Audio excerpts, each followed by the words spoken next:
තරංග කියන්නේ කොළඹ පැත්තේ ප්‍රසිද්ධ ඉඩම් සහ දීපල වෙළඳාම් නියෝජිතයෙක්. Real estate agent. මිනිහා වැඩේට හරිම දක්ෂයා. කතාවෙන් ඕනම කෙනෙක් අල්ලගන්න පුරුවන් පුදුම හැකියාවක් තරංගට තියෙනවා. දිනක් තරංගට ඇමතුමක් ලැබුණි ඔහු හඳුනන ව්‍යාපාරික මහතෙකුගෙන්.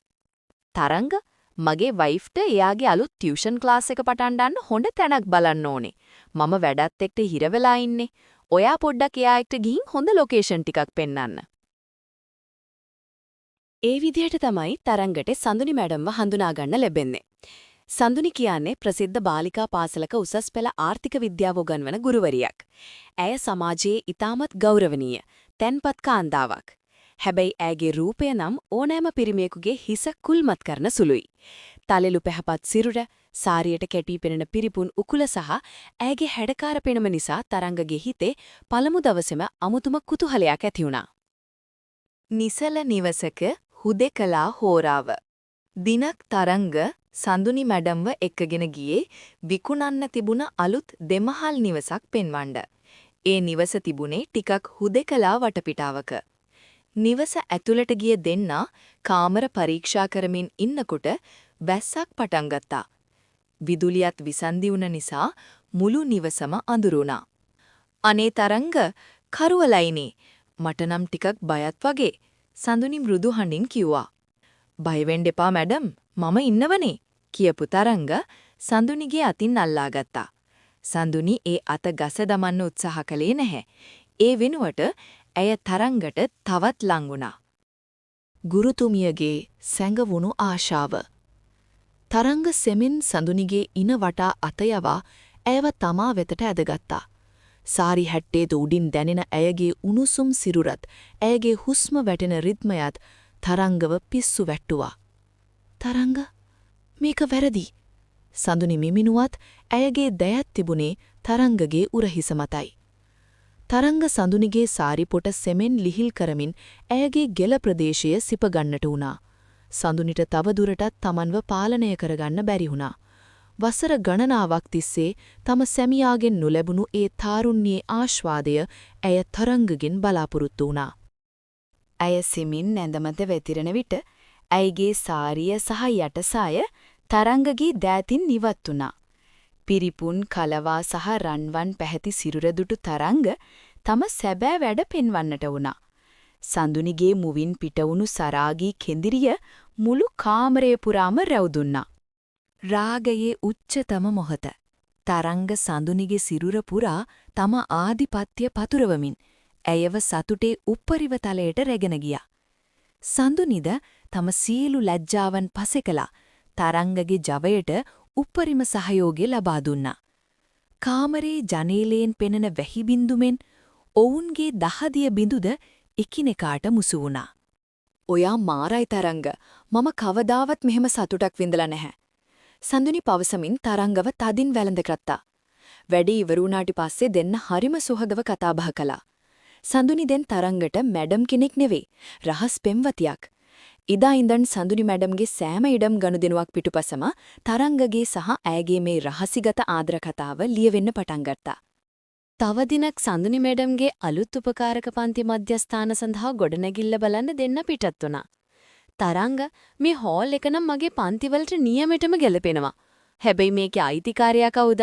සඳුනි ඇහුවේ සාරි පොට හරි ගස්සන ගමන්. තරංග සිමෙන් ඇය පිටුපසින් ළඟට ගියා. "මැඩම්, අයිතිකාරයා ගැන බය වෙන්න එපා. මම ඉන්නවනේ ඕනේම ප්‍රශ්නයක් විසඳන්න. මැඩම්ට ඕනි සතුටින් මේ වැඩේ කරගන්න විතරයි." තරංගගේ ඒ කටහඬේ තිබුණු ගෙඹුරු ගතියට සඳුනිගේ සිරුරේ හිරිගඩු පිපුණා. ඈ හැරිලා තරංගගේ දැස් දෙස බැලුවා. ඒ වෙලාවේ දෙන්න අතර තිබුණේ අඟල් කිහිතයක පරතරයක් විතරයි. නොසිතූ ස්පර්ශය. තරංග, ඔයා වැඩිය කතා කරන්නේ නැතුව වැඩේ විතරක් කරන්න. සඳුනි බැනවැදීමට උත්සාහ කළත් ඇයගේ කටහඬ වෙවුලන්නට වුණා. "ඇයි මැඩම් බය වෙලා? මම මැඩම්ට කිසිම කරදරයක් කරන්නේ නැහැ." කියපු තරංග සෙමින් සඳුනිගේ මෘදු අත් අල්ලා ගත්තා. සඳුනිගේ අත සීතල වෙලා තිබුණේ. "බලන්න මැඩම්ගේ අත් සීතල වෙලා තියෙන හැටි." කියමින් තරංග සඳුනිගේ අත තම පපුවට තද කරගත්තා. ඒ වෙලාවේ සඳුනිට තරංගගේ වේගවත් හදගැස්ම දැනෙන්න උනා. ඇයට තවදුරටත් තමන්ව පාලනය කරගන්න බැරි වුණා. වසර ගණනාවක් තිස්සේ තමන්ගේ ඇතුලාන්තේ සිරකරගෙන හිටපු ඒ සරාගී ගැහණිය අවදි වුණා. රාගයේ උච්චතම හෝරාව. සඳුනි සෙමින් තරංගගේ උරහිසට හිස තබාගත්තා. තරංග ඇයගේ ඉනවට අත යවා තමා වෙතට තද කරගත්තේ සඳුනිගේ පිරිපුන් සිරුරේ උණුසුම විඳිමින්. තරංග ප්ලීස් කවුරු හරි දකි. සඳුනි මිමිනුවා. කවුරුත් නැහැ මැඩම්. මෙතන ඉන්නේ අපි දෙන්නා විතරයි. කියපු තරංග සඳුනිගේ සාරි කටුව ගලවා සාරි පොට බිමට වැටෙන්න ඉඩ හැරියා. සඳුනිගේ රන්වන් පැහැති උඩුකය දැන් තරංගගේ නෙත් ඉදිරියේ. ඇයගේ සරාගී සිරුරේ හැඩය දුටු තරංග ඇයව වඩාගෙන ගොස් අසල තිබූ සෝෆාව මතින් තැබුවා.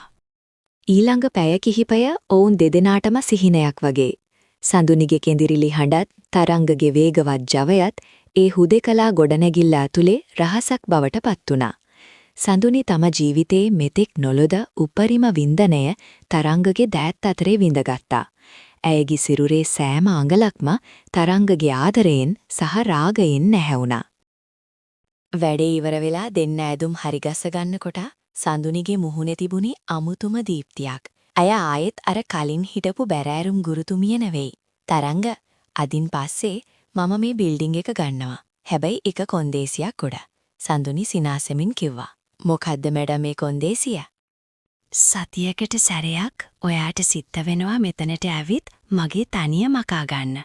සඳුනි තරංගගේ කනට කර රහසින් කිව්වා. තරංග සිනාසෙමින් ඇයව නැවතත් වරක් වැළඳගත්තා. එදා ඉඳම් සඳුනි මැඩම්ගේ අලුත් ක්ලාස් එකේ රහස් අමුත්තා වුණේ තරංගයි. එදා ඒ අලුත් ගොඩනැගිල්ල ඇතුලේ සිද්ධ වුණ දේ සඳුනිගේ තරංගගේ ජීවිත සම්පූර්ණයෙන්ම වෙනස් කළා. සඳුනි මැඩම් දැන් ඉස්කෝලේ උගන්වන වෙලාවටත් බලන් ඉන්නේ තරංගගෙන් මැසේජ් එකක් එනකල්. ඇයගේ බැරෑරුම් මුහුණ ඇතුලේ සැඟවුණු ඒ සරාගී ගැහණිය දැන් නිතර අවදි වෙන්න පටන් අරන්. සතියකට පස්සේ සඳුනි අලුත් ගොඩනැගිල්ලේ පන්ති පටන් ගන්න කලින් තවත් දවසක් තරංගට එන්න කිව්වා. තරංග අර උඩ තට්ටුවේ කාමරේ බිත්තිවලේ තීන්ත ටිකක් හරි නෑ වගේ ඔයා එවිත් බලන්න කියලා තමයි පණිවිඩේ එවලා තිබුණේ. ඒක නිකම්ම තීන්ත බලන්න ආරාධනාවක් නෙවෙයි කියලා තරංග දැනගෙන හිටියා. තරංග යනකොට සඳුනි හිටියේ නිල් පාට සාරියක් ඇඳගෙන. ඒ සාරිය ඇයට පුදුම ලස්සනක් ගෙනාවා. තරංග අටුලට එනකොටම සඳුනි දොර වහලා ලොක් කළා. ඇයි මැඩම් දොර වැහුවේ? කවුරු හරි ආවොත්? තරංග විහිළුවට වගේ ඇහුවා. දැන් කවුරුත් එන්නේ නෑ තරංග. මට අද උගන්වන්නත් බෑ වගේ. මගේ හිත තියෙන්නේ වෙන තැනක. සඳුනි පවසමින් තරංගගේ ටයිපටියෙන් අල්ලා තමා වෙතට ඇදගත්තා. ඇයගේ දැස්වල තිබුණේ පිපාසිත බැල්මක්. තරංග සෙමින් සඳුනිව උස්සාගෙන උඩ ටට්ටුවේ තිබුණු කුඩා කාමරයට ගියා. එහි තිබුණේ එක මේසයක් සහ පුටු කිහිපයක් විතරයි. තරංග සඳුනිව ඒ මේසය මත වාඩි කරවලා ඇයගේ ගෙල ප්‍රදේශය සෙමින් සිපගන්න පටන් ගත්තා. තරංග හෙමින් සඳුනිගේ මුවින් සිහින් කෙඳිරියක් පිට වුණා. තරංග සඳුනිගේ සාරි හැට්ටේ බොත්තම් එකින් එක ගලවනකොට ඇයගේ පපුව වේගයෙන් ගැහෙන්න වුණා. සඳුනිගේ පිරිපුන් පියයුරු යුගල දැන් තරංගගේ දෑත් අතරේ හිර වෙලා. ඇයගේ සිනිදු හම මත තරංගගේ දෑත් යනකොට සඳුනි මුළු සිරුරම වෙව්ලන්න පටන් ගත්තා. සඳුනි තමන්ගේ කකුල් දෙක තරංගගේ ඉනවටා පටලවා ගත්තේ. ඇයට තවදුරටත් ඉවසාගෙන ඉන්න බැරි නිසයි. තරංග තමන්ගේ ජවය උපරිමයෙන් කාවිච්චි කරමින් සඳුනිට පෙර නොවූ විරූ සතුටක් ලබා දුන්නා. ඒ මේසය මතදී ඔවුන් දෙදෙනා එකිනෙකාට මුසු වුණේ ලෝකයම අමතක කරලයි. සඳුනිගේ සරාගී කිඳිරිය මුළු ගොඩනැගිල්ල පුරාම ප්‍රතිරාවය වුණා. වැඩේ ඉවර වෙලා සඳුනි තරංගගේ පපුවට තුරුළු වුණා. තරංග, ඔයා මාව හැමදාම මෙහෙම සතුටින් තියන්න ඕනේ. මගේ මහත්තයා කවදාවත් මට මෙහෙම ආදරය කරලා නැහැ. තරංග සඳුනිගේ නළල සිපගනිමින් බය වෙන්න එපා සඳුනි. ඔයාගේ හැම අවශ්‍යතාවයක්ම මම ඉටු කරනවා කියලා පොරොන්දු වුණා. සඳුනිගේ හදවතේ ගැස්ම දැන් ඇයටම ඇහෙන තරම් වේගවත් වෙලා. ඇය සාරිපුටින් මුහුණ වසාගෙන අඳුරු මුල්ලකට ගුලි වුණේ. තව මොහොතකින් Tamanගේ මුළු ජීවිතේම කඩා වැටී කීන බයෙන්. දොරේ අගුල සෙමින් කැරකෙන සද්දය මුළු කාමරය පුරාම රැව් දුන්නා. කවුද? තරංග හුස්ම පවා හිරකරගෙන දොර දෙස බලා සිටියා. දොර සෙමින් විවෘත වුණා. අඳුර අතරින් පෙනුනේ කළු පැහැති සෙවණැල්ලක්. ඒ සඳුනිගේ මහත්තයාද? නැත්නම් මේ රහස දැනගත්තු වෙනත් කෙනෙක්ද? සඳුනිගේ සහ තරංගගේ මේ රහස් ගනුදෙනුව එතනින්ම අවසන් වෙයිද? නැත්නම් ඔවුන්ට බේරෙන්න මගක් පෑදෙයිද? සඳුනිට සහ තරංගට මීළඟට සිදුවන්නේ කුමක්දයි දැන ගැනීමට නම් සඳුනිගේ රහස් ගනුදෙනුව මීළඟ කොටසින් ඉක්මනින්ම හමුවෙමු. ඔබ මේ කතාවට කැමති නම් මෙවැනිම කුතුහලය සහ ආකර්ෂණයේ පිරුණු කතා දිගටම රස විඳින්න අපේ YouTube channel එක subscribe කරන්න. කතාව ගැන ඔබේ අදහස පහලින් කමෙන්ට් කරන්න. ඒ වගේම මේ වීඩියෝවට like එකක් දාලා යාළුවෝ අතරේ share කරන්නත් අමතක කරන්න එපා. ඊළඟ උණුසුම් කොටසින් ඉක්මනින්ම හමුවෙමු. එතෙක් ඔබට සුබ දවසක්.